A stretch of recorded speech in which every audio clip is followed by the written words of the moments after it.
சுழலும் கோள்கள் அவன் சொல் கேட்கும், அவனை தொழுதால் போதும் நல்லதே நடக்கும். ஆனை முகனை தொழுதால் நவக்கிரகங்களும் மகிழும். நல்லதே நடக்கும், நல்லதே நடக்கும்.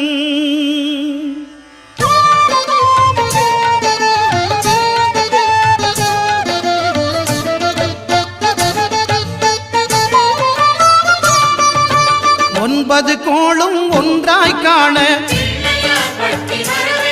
அங்கு கற்பகம் என்னும் கடவுளின் மெய்யில். ஒன்பது கோளும் ஒன்றாய் காண அங்கு கற்பகம் என்னும் கடவுளின் மெய்யில்.